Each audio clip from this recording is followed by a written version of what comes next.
Dari Senayan City, Jakarta, inilah Liputan 6 Petang.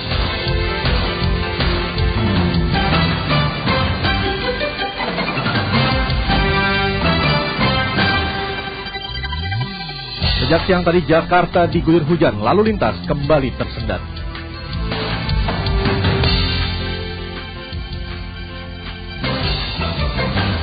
Perseteruan Gubernur Banten Ratu Atut Cosia dan Marissa Haque meruncing.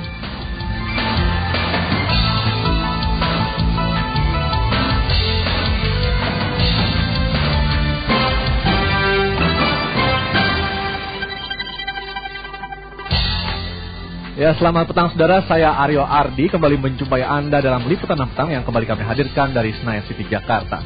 Dan saudara, langsung saja kami mulai informasi pertama dalam Liputan 6 Petang hari ini dari Jakarta.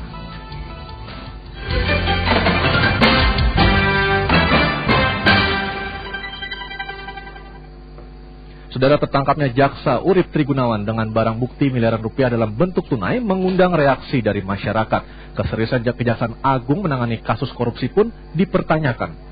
Seratusan orang ini berunjuk rasa mempertanyakan keseriusan Kejaksaan Agung dalam mengusut kasus dugaan korupsi BLBI. Mereka juga memberikan dukungan kepada KPK untuk mengambil alih kasus BLBI dan mengusut tuntas kasus dugaan suap yang melibatkan jaksa yang menangani BLBI dan Artalita yang disebut sebagai orang dekat Samsul Nur Salim, salah satu obligor BLBI. Para pendemo juga mengungkapkan kekesalan mereka terhadap Kejaksaan Agung yang dianggap telah memperjualbelikan kasus hukum. Sejak kasus BLBI dihentikan oleh Kejaksaan Agung dan terungkapnya penangkapan jaksa dengan barang bukti uang sekitar 6,1 miliar rupiah, KPK dan Kejaksaan Agung nyaris tanpa henti didatangi para pendemo.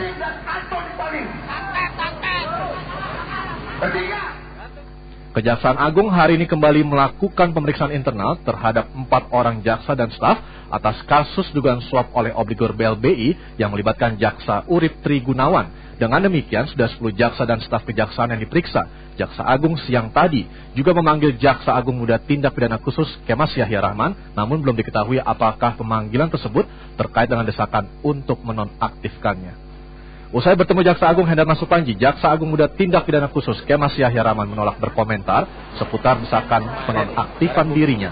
Namun, Kemas Yahya menyatakan bahwa pemeriksaan internal di Kejaksaan Agung tidak akan mengganggu jalannya pemeriksaan kasus-kasus yang sedang ditangani Kejaksaan.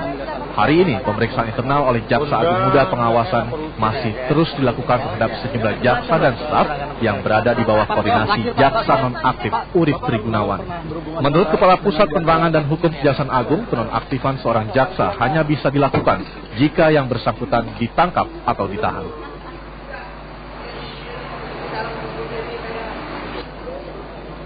Penonaktifannya si Urip itu adalah PP nomor 4 tahun 66 ya, 66 ya, sama Undang-Undang Kejaksaan yang menyatakan bahwa seseorang yang ditangkap ya, kemudian dilanjutkan dengan penahanan itu harus dinonaktifkan. Itu dasarnya itu, ya. Nah, itu dasarnya. Coba tafsirkan sendiri, ya kan?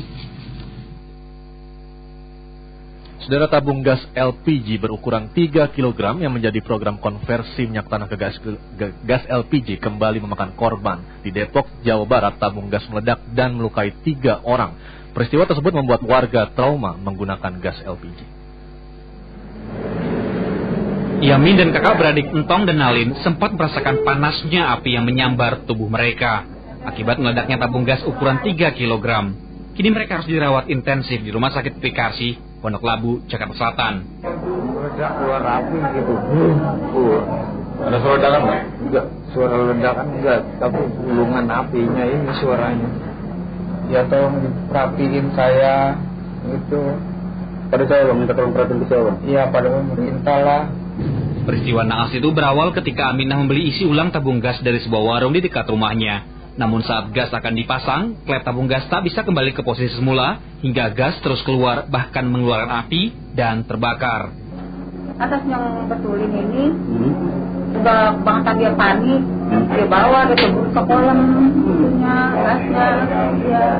Kalau mau diteburin kolam lebih bahaya lagi, dia udah buang. Selain itu, para korban juga mengaku trauma dengan kejadian yang dialaminya. Dia pun enggan menggunakan tabung gas lantaran berbahaya. Sejak diluncurkan bulan Mei 2007, beberapa kali tabung gas 3 kg yang dibuat pemerintah khusus untuk program konversi BBM meledak. Pertamina telah memastikan keamanan tabung gas ini, tetapi dengan beberapa peristiwa yang belakangan terjadi, standar keamanan tampaknya perlu diperhatikan kembali. Nah, Yudi melaporkan dari Depok, Jawa Barat. Saudara, pemerintah segera mengirimkan 2 nama calon gubernur Bank Indonesia yang baru setelah 2 nama sebelumnya ditolak oleh DPR. Nama Menko Perekonomian Budiono disebut-sebut sebagai salah satu calon gubernur BI yang akan diajukan oleh pemerintah. Jika nama bekas deputi gubernur BI tersebut benar-benar dicalonkan, maka semakin memperkuat dugaan Presiden ingin gubernur BI mendatang dijabat oleh orang luar dari Bank Indonesia. Rabu malam melalui voting 2 calon gubernur BI yang diusulkan Presiden akhirnya kandas. DPR menolak baik Raden Pardede maupun Agus Martowardoyo. Penolakan keduanya memang diakui bukan karena pertimbangan profesionalisme, namun lebih banyak karena faktor politis. Ironisnya justru dilakukan oleh partai pendukung pemerintah yang kadernya duduk di kabinet, seperti PKS, PAN, P3, dan PKB. Ini memang tidak lepas dari konstelasi politik, hubungan politik antara partai-partai politik dan antara partai-partai dengan presiden. Jadi memang ada semacam pertarungan kewibawaan. Wakil Presiden Yusuf Kala justru melihat putusan Komisi 11 belum final dan mengikat. Meski demikian, Wapres sudah menyiapkan nama pengganti. Dalam DPR, keputusan akhir itu ada di paripurna, bukan di komisi.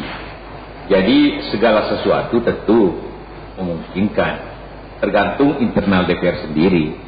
Kita pemerintah tidak mencampuri cara DPR mengambil keputusan. Selang beberapa jam setelah 2 calon tersebut ditolak, beberapa nama kembali muncul sebagai pengganti, seperti Budiono yang saat ini menjadi Menko Perekonomian. Bahkan Anggito Abimanyu yang saat ini menjabat Kepala Badan Kebijakan Fiskal Departemen Keuangan juga disebut-sebut.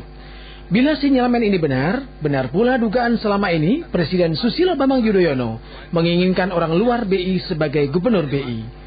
Tim Liputan Amasya TV melaporkan dari Jakarta.